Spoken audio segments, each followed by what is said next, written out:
Hello guys, Art-Teeves here. This is the second part of my Stylized Oneiric alien pumpkin modeling tutorial. I've cut out some boring repetitive processes and sped up the rest of the video by 3 times. Hope you enjoy watching.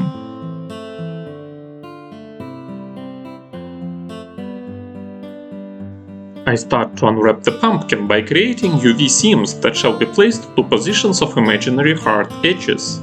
Obviously, 3ds Max isn't the best tool for unwrapping, but I'm used to it, and the logic of the process will be almost same in any software.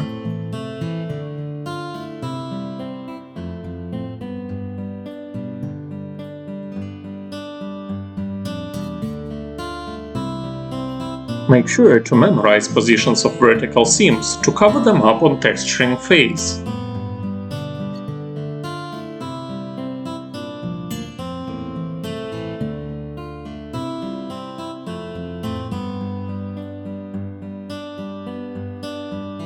Make sure to create seams on edges that separate polygons that have different smoothing groups. Such objects are named hard edges.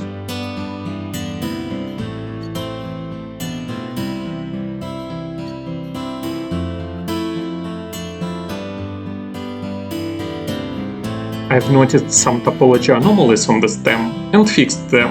Not sure where they came from.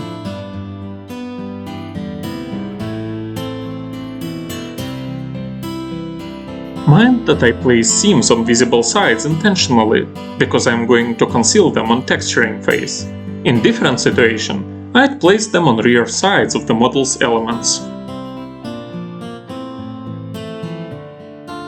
Finally, I position UV chucks the way they share texture flow.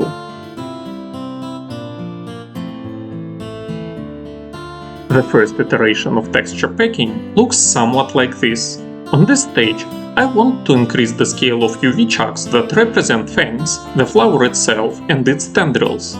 Also, I scale down UVs of cavities and other elements that won't be seen most of the time.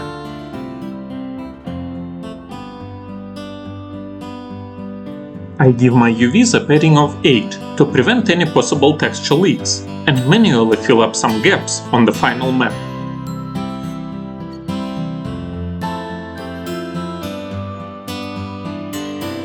After I'm done with unwrapping, I give my model a basic material and send it to Substance Painter.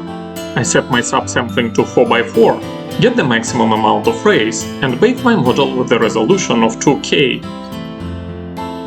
I don't have a reference image, so I apply various versions of a default creature skin material that works perfectly for stylized plants.